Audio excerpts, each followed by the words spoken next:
Hello, everybody. Welcome to another KMU Pod Live. I'm your host, Ricky Trebergan, joining me down there. And Elkhart's Derek and Hope. How's things going down there, guys? It's going pretty good. How are you? Doing all right. Just dealing with Facebook issues. Just having trouble with the PC version, saying there was an issue and they were working as fast as they can to get it fixed. And it seems to be working again. The app version was just fine. So it That's seems good. PC's up and running again. So, wow. I'm trying to How's get things? my snacks. Sorry. Oh, you're fine. Real quick, I'm gonna, I put up a post on my personal Facebook a few days ago or so talking about, as you may or may not know, I've set up my Kansas Missing and Unsolved table at the XWE wrestling shows here in town, and I'm going to continue to do those as the show comes up. But I wanted to expand beyond doing the wrestling shows, and not even 5 minutes after I put that post up, I had a gentleman message me about an event going on in the mall here in town this weekend on Saturday. So this one, Community Network Jamboree. It's this weekend, 11 to 4, Central Mall here in Salina. I'll be there 11 to 4. So if you guys are out and about and want to hang out in the mall for a little bit, stop by and say hi. And then I was messaged by a lady who said she saw that post and invited me to go down to Galva, Kansas to set up at this event, the Canton Area Spring Market. It's in two locations, one in Canton and one in Galva. I'll be at the Galva location on the 26th from 9 to 3, which means I have to get up really early that morning. Oof. That'd be fine, though. I won't mind. And I'm told the location I'll be in, my brother will be with me in both locations as well. And I think at least one of my daughters will be. I was told the location I have at this Canton or the Galva one is just inside the entrance of the location where it's at. And I'll be able to set up right there where the sofas and chairs are. So we'll have a real nice, comfy location there. So looking forward to that. So that'll be fun. Awesome. And then I have another one that gentleman that also sent me the one about the one in the mall. There's another event at our local VFW in June that I'm going to see if I can do. I'm going to have to look at my work schedule and see if I'm either off or have to arrange to be off because I want to do that one as well. So see how that one goes. Nice.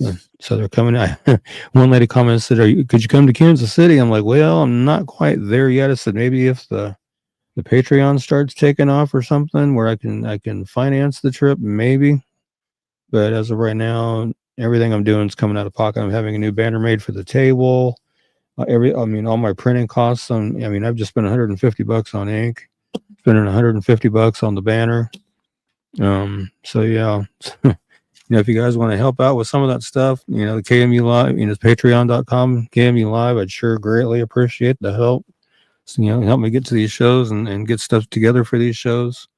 I'm adding a lot of new stuff I haven't had on the table before, so it'll be interesting to see how that goes. So just looking forward to seeing everybody there. So, whether you're in Salina or in Galva, stop by and say hi. How long have you had the banner that we had printed up? That was God, you used it down in I think it was in Garden City. You used it. I think it was. When you were doing your band thing, and you had it at a venue there in Garden City. And then you brought it up to me not long after that, and I've had it ever since. And I've had it up at every wrestling show I've done. So quite a few times. It's been a couple of years, I think. Yeah, we've had it for a while. Yeah, it's been a good banner. I like it. I just wanted to update it since Kenny was located and he's dead center on that banner. I thought, well, maybe I need to freshen that up a little bit. Well, hopefully, all of them will get found on that banner and it's completely useless. I'm hoping so. Well, let's go ahead and get to the show. You're watching Yeah. Installed. We're right back after this. Part 1. Cold Cases, Stories Left Untold, Families Seeking Answers, and Justice Waiting in the Shadows. Together, we uncover the truth. I see Scott Messerschmidt is watching us from Emporia tonight. That's cool. Definitely grateful for that. Let's see here. Oh, we're going to start off with Mr. Dietrich here. He's in my list here somewhere. My list is all janky. All right, here we go. Dietrich Foster, missing from Independence, Kansas since April 12th, 2020. He's 37 when he went missing. He's now 42. 5'9", 190 pounds, black hair, brown eyes. He was reported missing on May 12th of 2020. Last seen around April 12th of 2020 in Independence. KBI agents and detectives from the Independence Police Department are conducting the case as a homicide based upon findings during the investigation into Foster's disappearance. Again, he was 37 when he went missing. He's now 42, 5'9", 190 pounds, black hair, brown eyes. Has a scar on his chest from heart surgery, a scar on the right side of his nose. Has the following tattoos: a cross on his right forearm, the astrological sign for Gemini on his right arm, 3 dice on his arm, the name Dejeuner on his arm, and the word foo on his abdomen. If you have any information regarding Dietrich's disappearance or you know his whereabouts, please call the Independence, Kansas Police Department at 620-332-1700 or the KBI at 785-296-4017. And as always, there's a governor's reward of $5,000 for information leading to the arrest and conviction of those responsible for the disappearance and suspected murder of Dietrich Foster. So if you have any information at all, no matter how small you think it might be or unimportant it might be, get it called in anyway. Let the authorities decide, whether it's important or whether it's not, because it may actually be something they need to get them moving forward. So please do call that in. $5,000 never hurt anybody. Yeah. And I see Samantha McCaig saying, Terry Trebrega, there's a lot of people missing in Wichita. Oh, most definitely. I know that. I try to do as many of the flyers for down there as I can get my hands on or I'm asked to do. And we're going to talk about another one we've been covering for quite a long time. Alex Perez. Missing from Ulysses, Kansas since December 1st, 2020. Was 35 when he went missing. He's now 39. He's 5'11", weighs 235 pounds. Black hair that he shaves nearly bald and brown eyes. Called a family member on the phone on December 1st and said he'd be coming to their home to do laundry. Never arrived at the family member's home in Ulysses, and he has not been heard from or seen by family or friends since then. He'd been staying with family and friends prior to his disappearance. I believe he may still be in the local Ulysses area, or he may be in the Garden City, Kansas, or surrounding areas. Again, at the time of his disappearance, he was 35. He's now 39, 5'11", and weighs 235 pounds.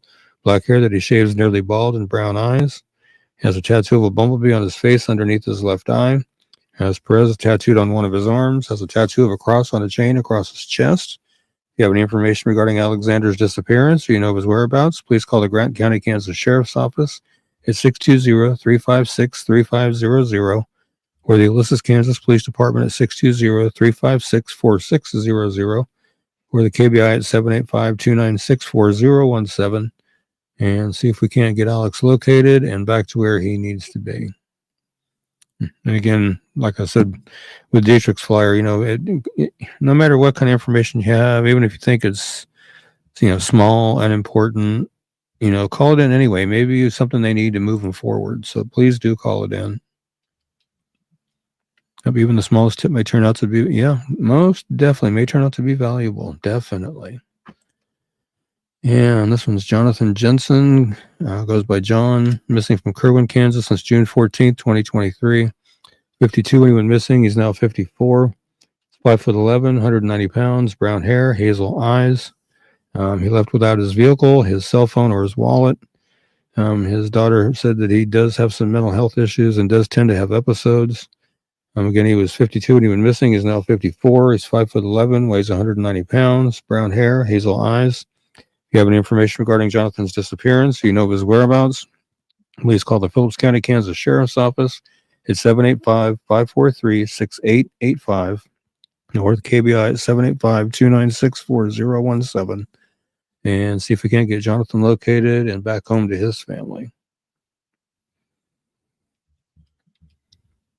All right. And I don't know if you noticed or not, Derek, there's a slight change to Haley's flyer tonight. Good picture. Yeah. I'd seen a different flyer of hers on my newsfeed on Facebook, and it had that photo on it. I'm like, I think I want to add that to my flyer. So I kind of borrowed it. This is another Salina case, missing from here since July 21st of 2023. 19 when she's been missing. She is now 20.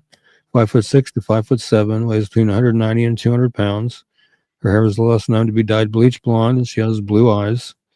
She left Salina with a male acquaintance to go to Wichita, Kansas. She was last active on her social media and last heard from on July 21st of 2023. And she was 19 when she went missing. She's now 20, 5'6" to 5'7", weighs between 190 and 200 pounds. Her hair was last known to be dyed bleach blonde, and she has blue eyes. I like the new picture I added because it shows, I think that's probably more of her natural color there. I'm not 100% sure, but I think it might be.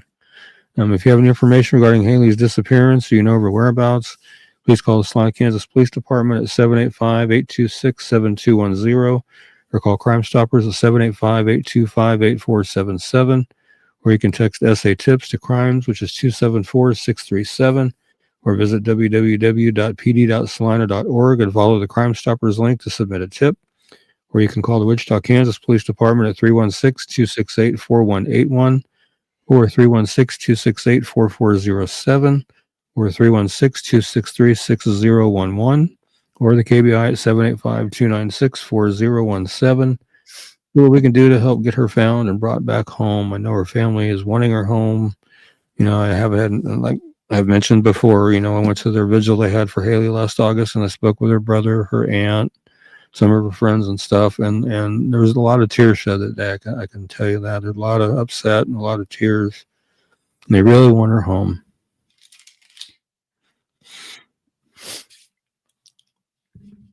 Jeez.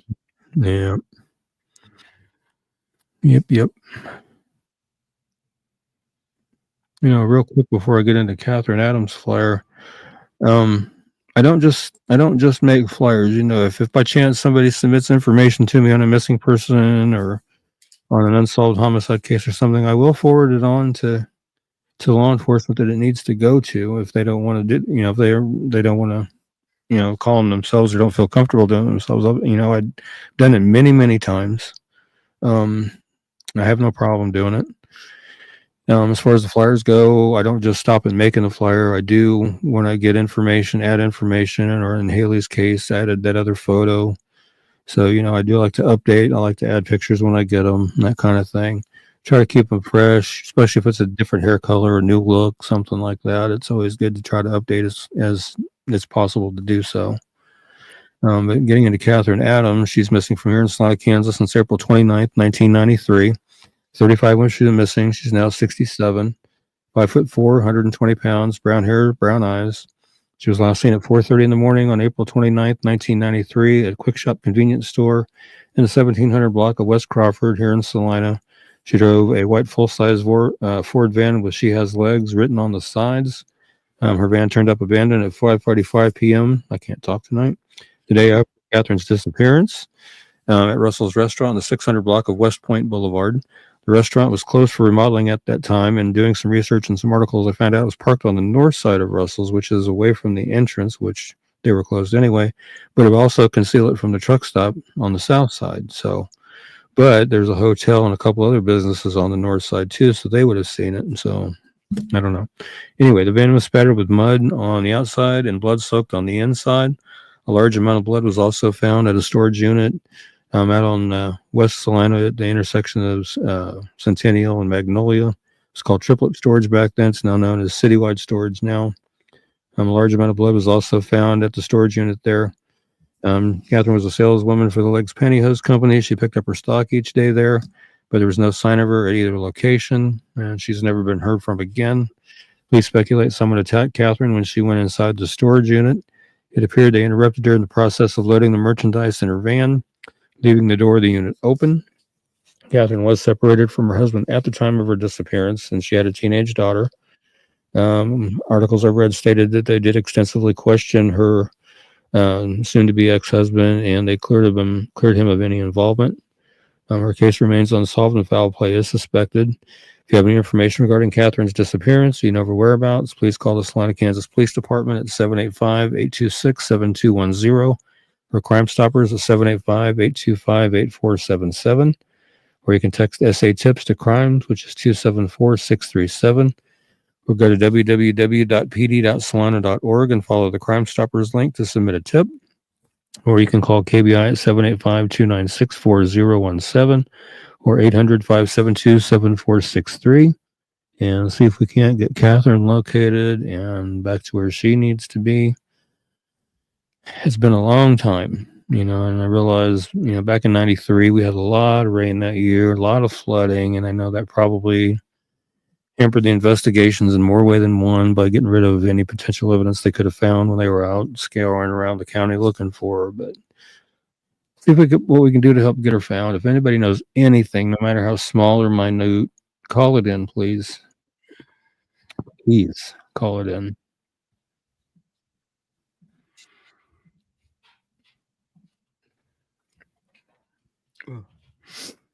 And here's yet another Solana case. I know I do a lot of Solana cases, and it's because I just don't feel like that they get enough exposure here in town. So I want to try to make the difference on some of these cases to, get them out there. This is Alex Michael LaRussa, missing from Solana, Kansas since December 8th, 2017. 25 when he went missing. He's now 32, 6'2", 175 pounds, black hair, brown eyes. Last contact he had with his family was at 4 o'clock in the morning on December 8th. He's wheelchair bound, and as his left leg is amputated above the knee. The vehicle Alex was driving was found on a farm in New Cambria, Kansas, in northeast Saline County. His cell phone, his clothing, his wheelchair were found in the vehicle, among other items. And he was 25 years old when he went missing. He would now be 32, 6'2", 175 pounds. Has black hair and brown eyes, has a tattoo on the left side of his neck that says pain, a tattoo of the number 13 on the right side of his chest, and a star on the left side of his chest. If you have any information regarding Alex's disappearance or you know of his whereabouts, please call the Salina, Kansas Police Department at 785-826-7210 or the KBI at 785-296-4017 or 800-572-7463. Or there's Crime Stoppers, you can call them anonymously at 785-825-8477 and see if we can't get Alex located and back home to his family too.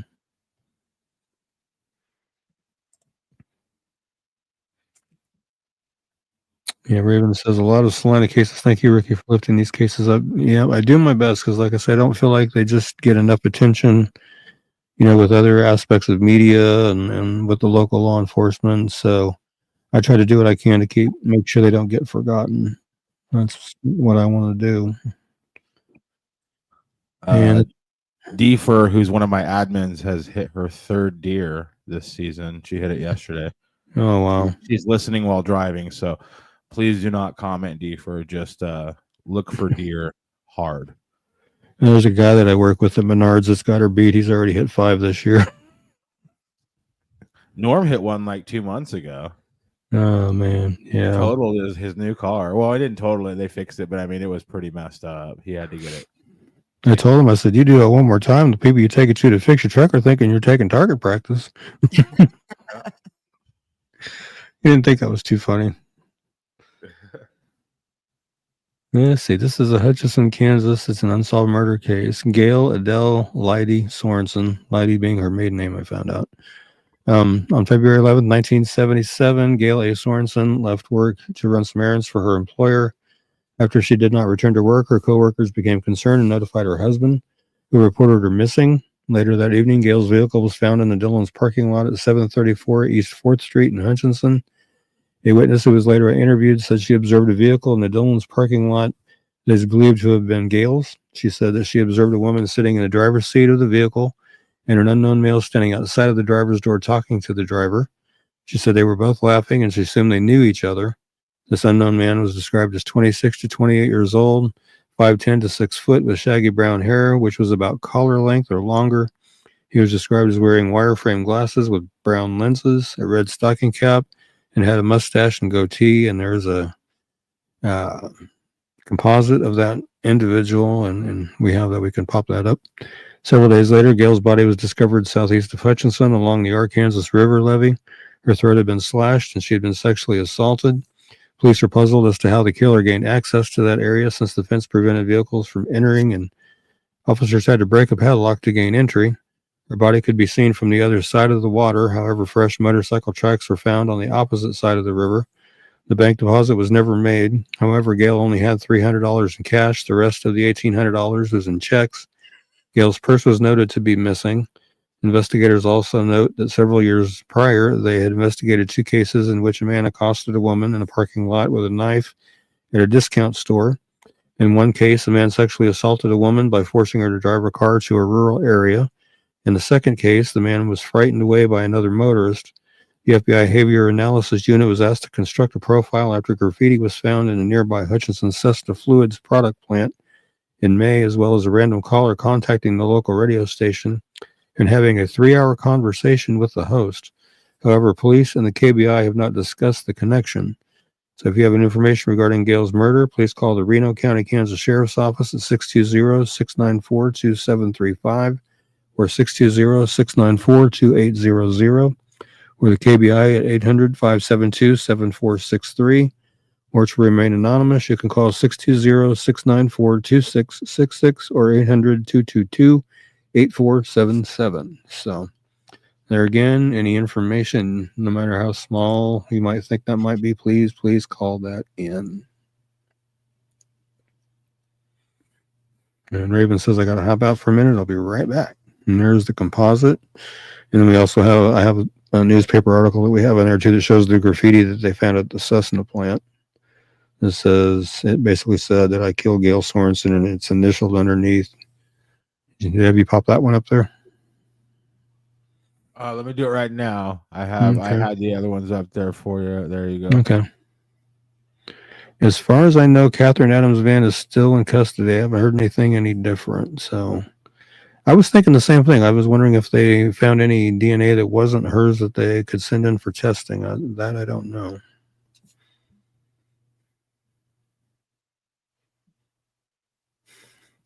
Yeah, there's the graffiti there. It says I killed Gail Sorensen and it's initialed BN.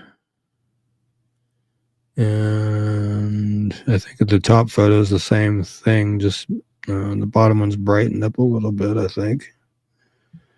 But yeah, that's an interesting case, especially for a small place like Hutch. Yeah, interesting for sure. Yeah. Right. I mean, I don't know if there's any connection to that graffiti or not, or if somebody's just being a Weisenheimer or what the heck. I don't know. I'm not sure on that one. It'd be nice to know though. A lot of times you don't hear much on these cases. These older cases. It'd be nice to hear anything. Okay, this is Christopher Zimmelman. He's missing from Wichita, Kansas since February 7th of this year. He's 51, 5'11", 180 pounds. He's bald and has green eyes. He's last seen near Douglas and Meridian in Wichita. And he's 51, 5'11", weighs approximately 180 pounds. And he is bald and he has green eyes. If you have any information regarding Christopher's disappearance or you know of his whereabouts, please call 911 immediately or call the Wichita, Kansas Police Department at 316-268-4111 or the KBI at 785-296-4017 and see if we can't get Christopher located and back to where he needs to be.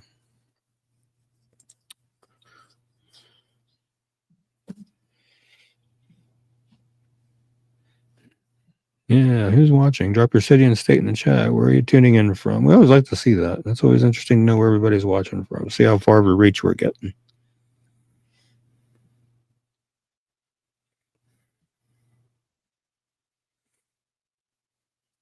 This is Johnny. Was Cupic or Cupic? I guess it's Cupic, I would imagine. He is missing from Wichita, Kansas since February 5th of this year. Or of last year, excuse me, February 5th of last year. Sorry. 24 million missing, is now 25. 5'6", 135 pounds, blonde hair, brown eyes. His ears are pierced. Don't have much more than that. If you have any information regarding Johnny's disappearance, you know his whereabouts, please call the Wichita, Kansas Police Department at 316-268-4181 or 316-268-4111 or 316-263-6011 or KBI at 785-296-4017 and see if we can't get Johnny located and back to where he needs to be. It's been a little over a year now. Time to get him found and brought home. Too long. That's a long time. Yeah, it is. And this is, I think, is this another Wichita one? Yep, another Wichita one here. A lot of Wichita people. I don't know what it is about Wichita that so many people go missing down there. I really don't know. It'd be nice to be able to talk to somebody that lives there and kind of get a idea of why maybe this happens as often as it does. I don't know. But this is Dondi Stewart, missing from Wichita since July 6th of last year. Was 54 when he was missing. He's now 55, 6'3", 180 pounds, black hair, brown eyes. Wish I had more than that, but I don't.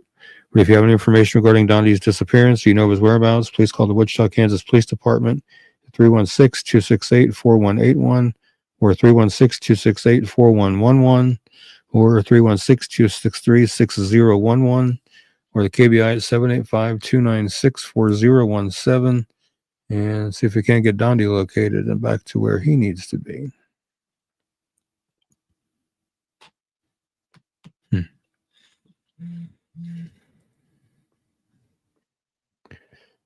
Yep. Dear John says, I'm in the small town of Crest, Texas. I don't know where Crest, Texas is. I know where Paris, Texas is, but I don't know where Crest is. Now, I have a lot of family in Paris, Texas. That's why I was saying that. My grandma told me one time that I was related to just about everybody in Paris, Texas in one way or another. And this is Deshauna K. Mitchell, missing from Wichita, Kansas since February 14th, 2025. 27 years old, 5'7", 120 pounds, black hair, brown eyes. Wichita Police Department has issued an attempt to locate for Deshauna K. Mitchell to check on her welfare. And she's 27, 5'7", 120 pounds, black hair, brown eyes. Her ears are pierced. If you have any information regarding Deshauna's disappearance, or you know her whereabouts, please call 911 or 316-263-6011 immediately, or call the Wichita Police Department. The investigators there at 316-268-4407 or the KBI at 785-296-4017 and see if we can't get Deshauna located and make sure she's okay. I was looking up something else. This is Jeremy Coots. We covered him last week, and I thought it'd be good to do it again. Missing from Atchison, Kansas since February 18th, 1977. He was 4 when he went missing. He would now be 52. 3 foot tall when he went missing, and he weighed between 40 and 60 pounds, brown hair, blue eyes. Last seen in the Potato Hill area south Atchison, Kansas, on February 18th, 1977. He was at a babysitter's home, and she allowed him to play outside in the yard with her own 4-year-old son at the time. He wandered away walking east and has never been heard from again. A 5-day search of the area turned up no sign of him. Jeremy's babysitter's home is about 400 yards from the Missouri River. Dogs tracked Jeremy's scent to its bank. Authorities believe Jeremy fell into the river and drowned.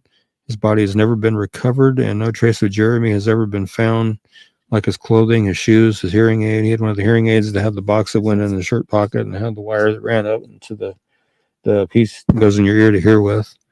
At the time of his disappearance, he was 4 years old. He'd now be 52. He was 3 foot tall and weighed 30 to 60 pounds at the time. Had brown hair and blue eyes. Has a scar on the left side of his jaw and a scar on his forehead and a scar on his chin. He does suffer from severe hearing loss. He wore a Mako brand hearing aid with the serial number 41076 at the time of his disappearance. He can make out voices when he wears the hearing aid, but is almost entirely deaf without it. He was last known to be wearing a blue coat with patches of blue and purple plaid and a hood tied with orange string, one red mitten hanging from his coat sleeve by an elastic band, a blue shirt, light-colored pants, square-toed brown cowboy boots with a bird design on them. If you have any information regarding Jeremy's disappearance, you know of his whereabouts, please call the KBI at 800-572-7463 or 785-296-4017. And see what we can do to help get him located. I mean, you'd think as much as he was wearing and the hearing aid and everything, something would have been found. But to this day, nothing ever has. So see what we can do to help find him. It's been 48 years. It's too long. Yeah, it is. 48 years. And this is another unsolved homicide here in Salina. Nellie Mae Hubbard, March 14th, 1981.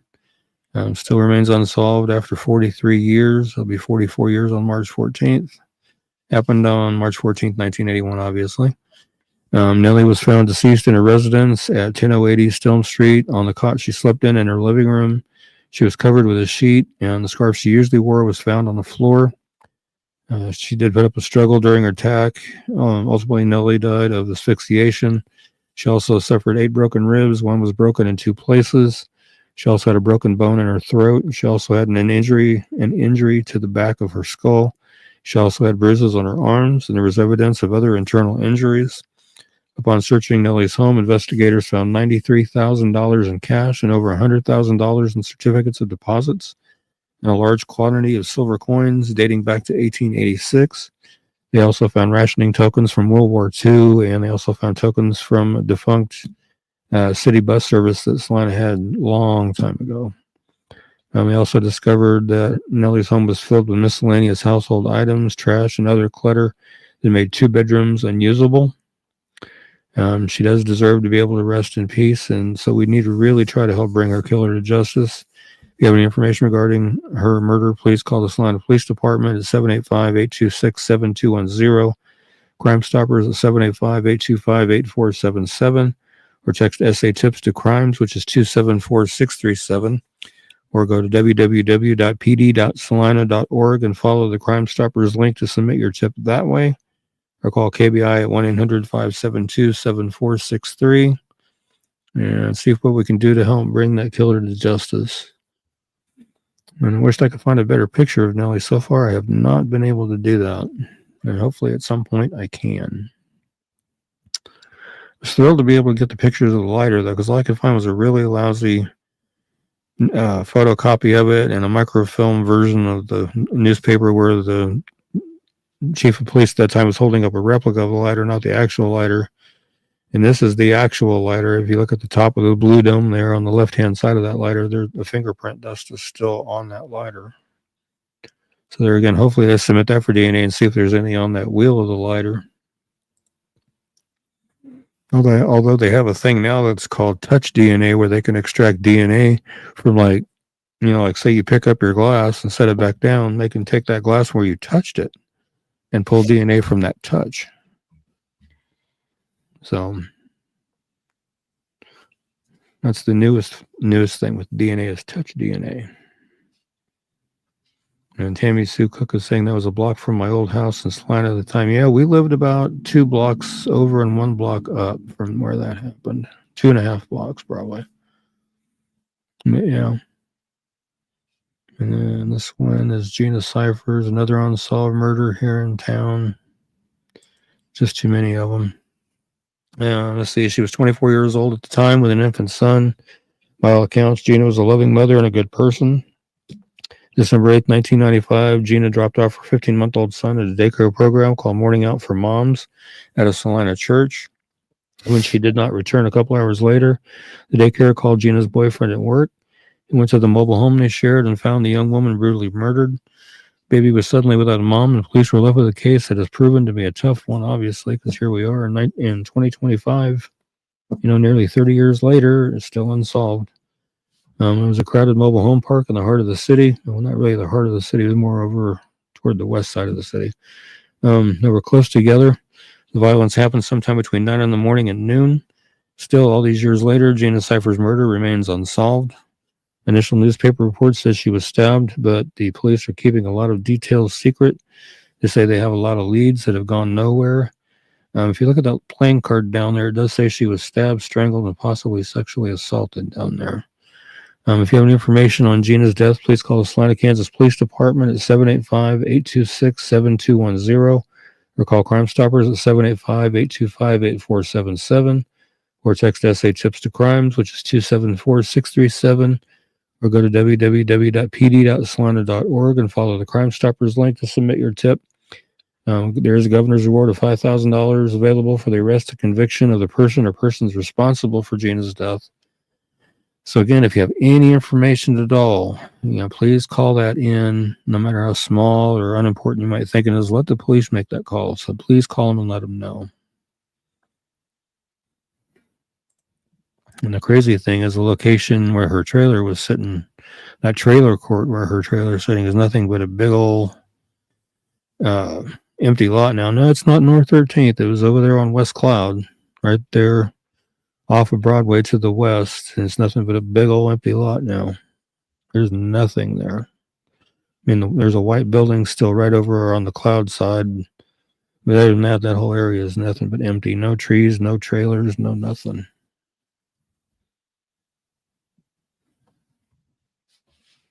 And this is Micaiah Jones. I know I've got her in here somewhere.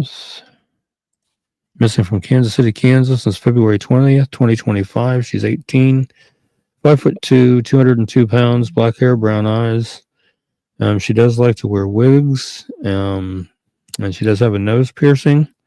If you have any information regarding Micaiah's disappearance, or you know her whereabouts, please call 911 immediately, or call the Kansas City, Kansas Police Department of 913-596-3000, or the KBI at 785-296-4017, and see if we can't get Micaiah located and back to where she needs to be. And then it says Derek's got snacks. Yeah. Closer to Whitney, but that's a spot on the map. And last week we said we'd get Charles on here this week, and here he is, Charles Everett McHenry III, missing out of Great Bend, Kansas since May 6th of 2016. 27 when he went missing, and now be 36. 6'2", 180 pounds, black hair and black eyes. And he was last known to be driving an unknown make two-door black car away from a house in the 500 block of Northwest 20 Avenue between Hoisington and Great Bend. And he was 27 when he went missing. He's now 36. 6'2", weighs 180 pounds, black hair, black eyes. He was last known to be wearing a black t-shirt and denim shorts. Has the tattoos on his left arm. One is of the cross, and it says Tyler on his upper arm, and an eagle with a flag on the lower arm. There were pictures of him up there. His eyebrow and left ear pierced. He has a large scar near the left knee, a large scar on the right arm from the elbow to the wrist, scar on the right knee, a scar on his forehead, scars on both sides of his ribs, a scar on the bottom of his left foot, a dimple dip in his left bicep. He has a plate in his right arm from the elbow to the wrist, and 2 screws in his left knee. If you have any information regarding Charles' disappearance, you know of his whereabouts, please call the Great Bend, Kansas Police Department at 620-793-4120, or the KBI at 785-296-4017, and see if we can't get Charles located and back to where he needs to be. Definitely has some nice tout work done there. We've been missing a long time. Yeah. Too long. All right, we're going to look into some endangered runaways. We'll be right back after this. Part 2. Endangered Runaways. Young Lives at Risk. Stories that demand attention and a race against time. Together we can make a difference. All righty. We're going to jump into Shelby McDaniel's case here. Missing from Kansas City, Kansas since March 26, 2024. Coming up on a year here pretty soon. Was 16 when she went missing. She's now 17, 5'5", 164 pounds, blonde or white hair and blue eyes. She has ties to Crestline and Columbus, Kansas, as well as ties in Oklahoma and Arkansas. And she was 16 when she went missing. She's now 17, 5'5", 164 pounds, has blonde or white hair and blue eyes. If you have any information regarding Shelby's disappearance or you know her whereabouts, please call the Kansas City, Kansas Police Department at 913-596-3000. Or the KBI is 785-296-4017, and see if we can help get Shelby located and back to where she needs to be. So if anybody happens to know where she may be or anything like that, get that called in. We need to get her found. Like I said, it's coming up on a year next month, so see what we can do to get her found. And this is Tess Jance. Let's see, she's missing from Wichita, Kansas since December 3rd of 2024. A few months now. She's 16 years old, 5'1", weighs between 100 and 110 pounds, has blonde hair and hazel eyes. Actually, hazel.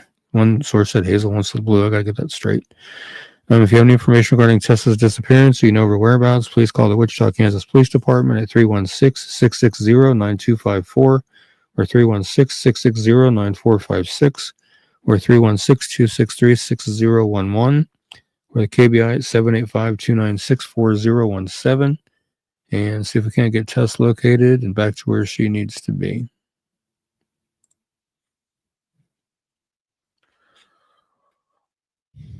These are youngsters. Yeah. A girl can, like, they can get makeup, they can get filters, they can get clothes, but like all my coworkers have like high school age daughters, and they walk in, I'm like, y'all are children. I'm just like, Right. Every time I see one of these kids, it's like under, I don't know, I think under the age of like 20 out there by yourself. I'm just like, you're brave. Like, Right. you are a child. I've got 3 daughters, and I'm like, oh.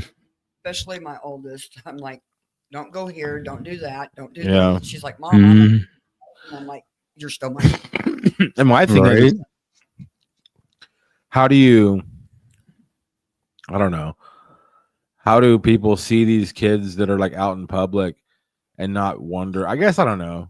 They are they're kids, but at the same time, there's a lot of 16-year-olds that go out and do their own thing. My thing is like, how do you not see like an obvious young girl like that's not going to her house? But I guess it'd be easier for her to blend in. I guess, I don't know. It's just, yeah, they're little. These are young people, far too young to be out trying to do it on your own. Well, yeah. Out there, yeah, that's what I'm saying. Young girl and say, "Oh, come and I'll take care of you." Right. For a girl to disappear. Yeah, that's crazy. And this one's Gracie Waldorf, another Kansas City, Kansas one, missing since February 16th of this year. She's 16, 5'3", 160 pounds, brown hair, brown eyes. It's believed that she may be still in the local Kansas City area, or she may be trying to get to Oklahoma City. And she's 16, 5'3", weighs 160 pounds. His brown hair was last known to be cut short. That one picture on the right, the black and white one's the most recent of the 2 photos. And brown eyes. She may be wearing eyeglasses. Her nose and belly button are pierced, and she may be wearing a wig. I was trying to find some additional photos and found her Instagram, and I noticed on there she was sporting some wigs on there, so I don't know if she's wearing wigs or not, but she might be. And if you have any information regarding Gracie's disappearance, you know her whereabouts, please call the Kansas City, Kansas Police Department at 913-596-3000 or the KBI at 785-296-4017. See if we can get Gracie located and back to where she needs to be.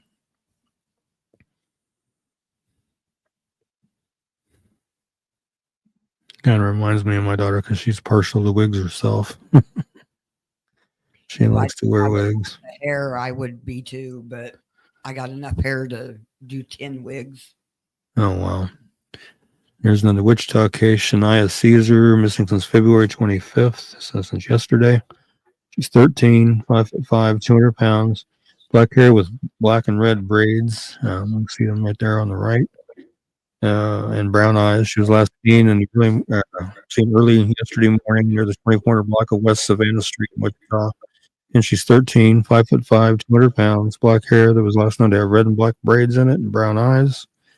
If you have any information regarding Shania's disappearance, you know whereabouts, please call 911 immediately or call the Kansas Police Department 316-263-6011 or 316-660-9254 or 316-660-9456 or the KBI at 785-296-4017 and see if we can get Shania located and back to where she needs to be.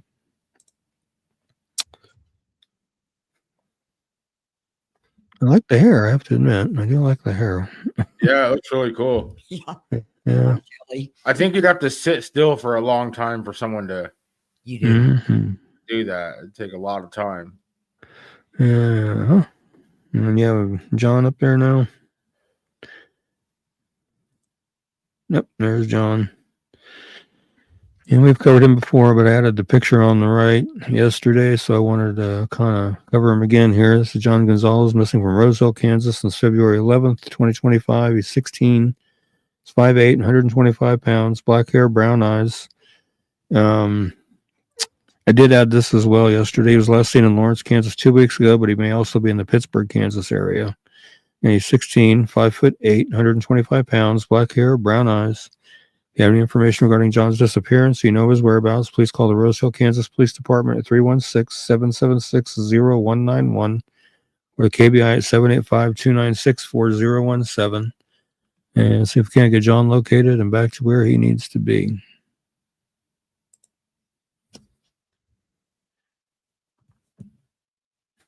And D first says they made it home without hitting a deer. says I'm winning at life today. Nice. We love it. All right, one more segment, then we'll get out of here. Thanks for tuning in. You're watching Kansas Missing Unsolved. Stick around. Part 3. Out-of-state cases. Beyond Kansas borders, stories of the lost and the unsolved remind us that every missing voice deserves to be heard. All right. And this is Michelle Elizabeth Hammond, missing out of Moscow, Colorado since August 15th, 2019. She was 30 when she went missing. She's now 35, 5'6", 120 pounds, black hair and brown eyes. She was last seen walking away from her Moscow, Colorado home. She left all her belongings behind, including her phone, her identification, her medication, her car, computer, tools, and pet dog. She'd only been living in the area for about 3 weeks prior to her disappearance. She had previously lived in the Columbus, Ohio area. She may be living homeless. Although police can find little evidence in her disappearance, her mother believes she did not leave of her own accord and may have become a human trafficking victim. Excuse me, Rochelle suffers from bipolar and schizophrenia and has been prescribed medication. Excuse me, which she's left behind also.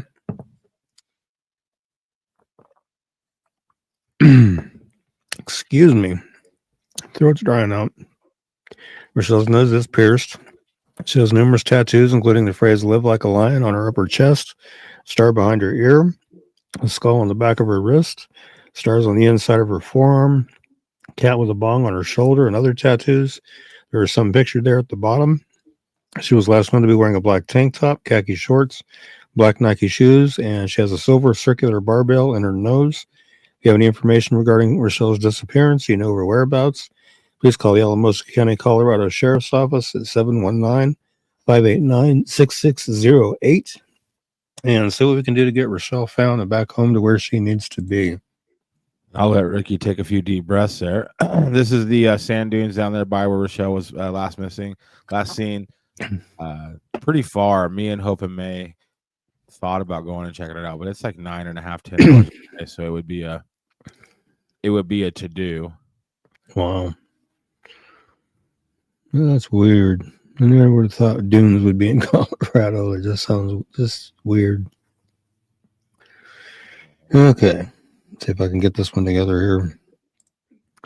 This is Dana Jane Bruce, missing from Sedalia, Missouri since October 4th, 2008. 23 when she went missing. She's now 39. She's 5'2", 98 pounds, brown hair, green or hazel eyes. She was last seen at her children's babysitter's home in Sedalia, Missouri. She had left the children there earlier that day so she could go out for the evening. She returned at midnight and gave the babysitter more money and asked her to watch the children for the rest of the night. Dana was last seen at Malone's Bar on Main Street with a young man driving a late model red Ford F-150 truck earlier on the night of her disappearance. She left with that man at 11:30 p.m. Police have identified the man Dana was with on the night she vanished. He traveled to Atlanta, Georgia after her disappearance, and police questioned him about Dana after he was arrested there on unrelated charges of marijuana possession and driving on a suspended license. Authorities have not named him publicly, but they are calling him a person of interest in her case. Told his questioners that he and Dana parted ways after they left the bar, and he never saw her after that. She left all of her belongings behind, including her hairbrush and toothbrush. She does not have any credit cards, debit cards, checking account, cell phone, or a car. At the time of her disappearance, she was 23. She'd now be 39. 5'2", weighs 98 pounds, has brown hair that was colored brown at the roots, black at the ends with red highlights and green or hazel eyes. Dana was last known to be wearing a black shirt with the word rebel and silver lettering on the front and blue jeans. Dana has a tattoo of a teddy bear with wings, the name Dylan on her upper left arm. She's blind in her left eye. She has a 2-inch scar along her lower spine and a staple scar on her right shoulder. Her ears are pierced 1 time each. If you have any information regarding Dana's disappearance, you know her whereabouts, please call the Sedalia, Missouri Police Department at 660-827-7823 or 660-826-8100 or the Missouri State Highway Patrol at 573-526-6178 or 866-362-6422. Or you can call Private Investigator Leslie at 910-427-0070 and see what we can do to help get Dana located and back to where she needs to be. I think we have one more, I believe. Yes, sir. Yeah, this is one I just did right before the show. I mean, literally right before the show. And I just got to figure out where she's hiding on my list here. Right here. And I hope I say this name right. And if I butcher it, I apologize. I think it's Jalea Simonton. Missing from Kansas City, Missouri since February 23rd, 2025. She's 14, 5'1", 130 pounds, black hair, brown eyes. She was last seen walking near 10th and Agnes heading east, and that's in Kansas City. And she's 14, 5'1", weighs 130 pounds. She has black hair. It is in a ponytail, and it is her natural hair and brown eyes. She was last known to be wearing a white hoodie, a white tank top, blue and green pajama pants, beige Crocs, and a black and silver studded bonnet. If you have any information regarding Jalea's disappearance, you know her whereabouts, please call the Kansas City, Missouri Police Department's Missing Persons Unit at 816-234-5043 or 816-234-5111 or the Missouri State Highway Patrol at 573-526-6178 or 866-362-6422 and see if we can't get this young lady found and back home to where she needs to be.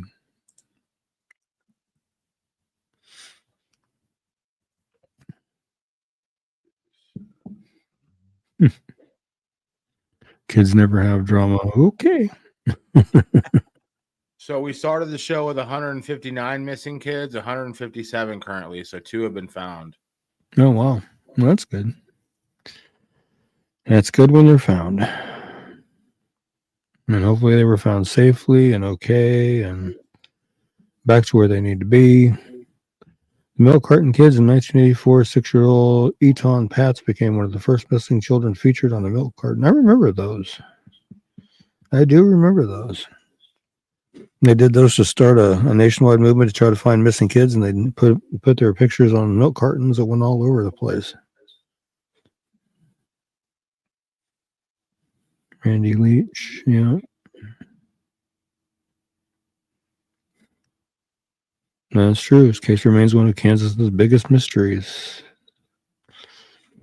So many different people have tried to help with that case, and like Adventures with Purpose were in on that case for a little bit, and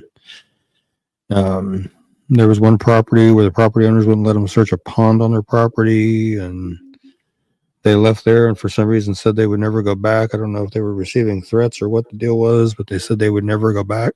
So, and I know Dennis with Muddy Waters Search and Recovery, they've been wanting to get out there and do some searching themselves. So hopefully they can do some searching and see what they can find.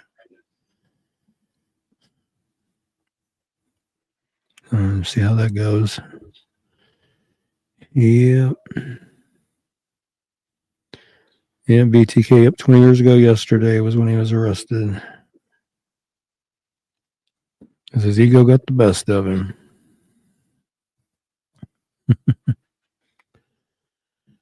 Basically, that's what it amounted to. And he's it says the first missing person flyer was made in 1874. So you're doing a very old craft. Wow, I didn't know that.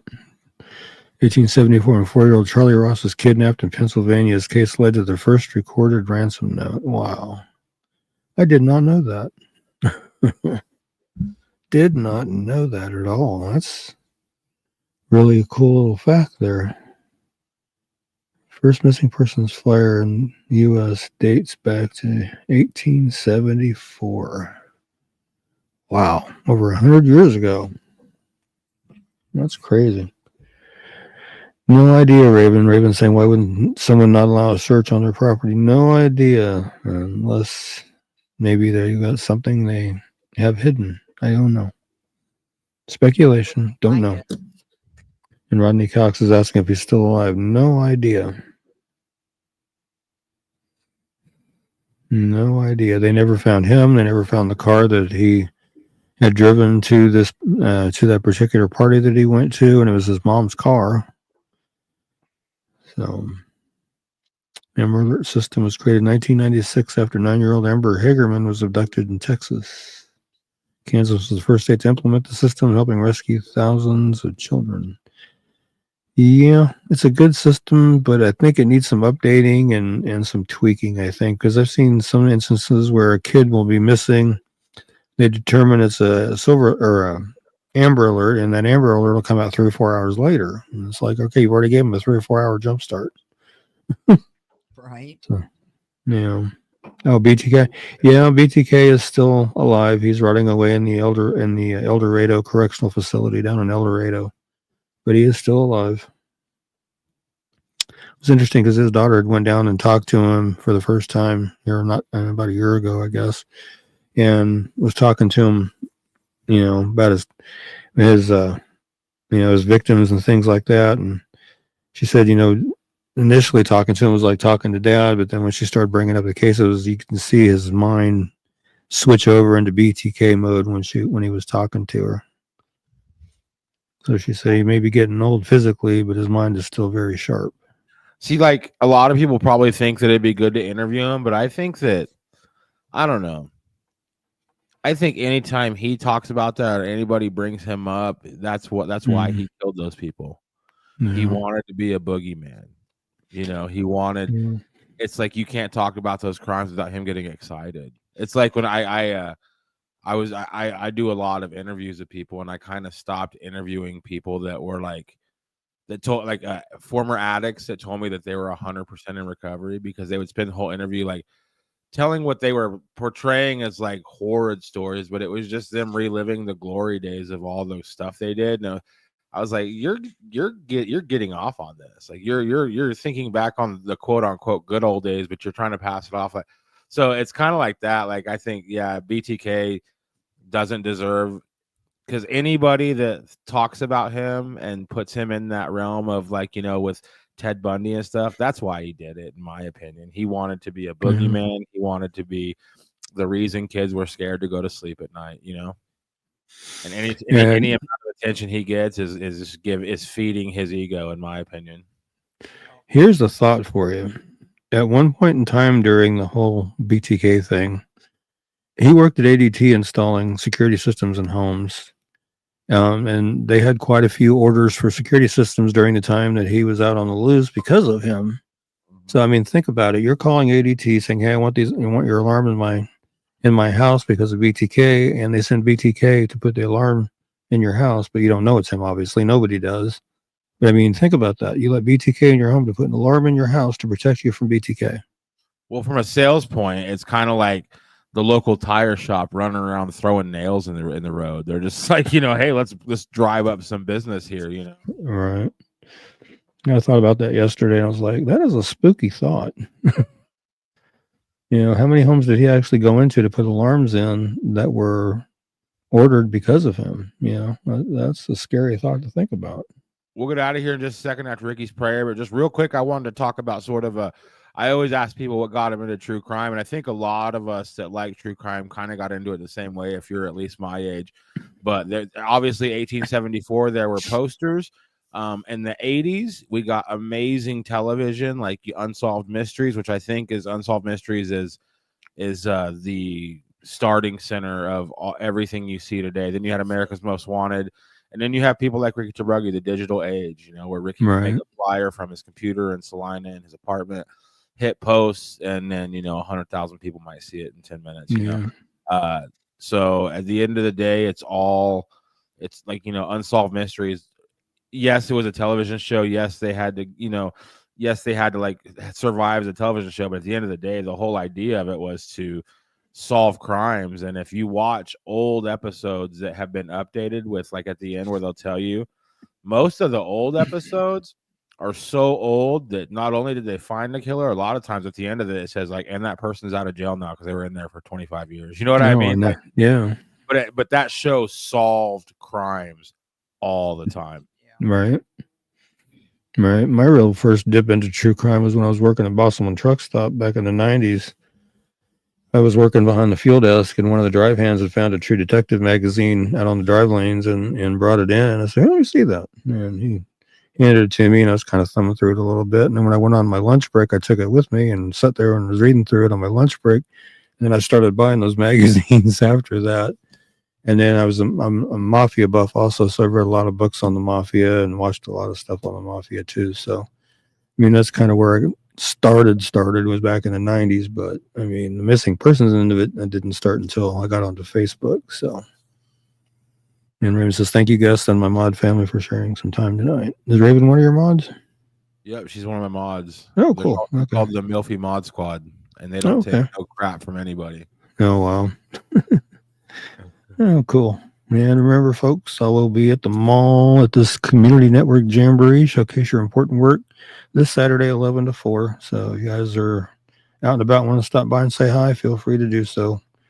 And then March 26th, I will be in Galva from 9 to 3 at their Canton area spring market.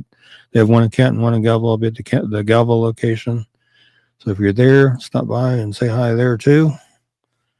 And I'm going to try to get out and about and do a few more that come up if any more do come up.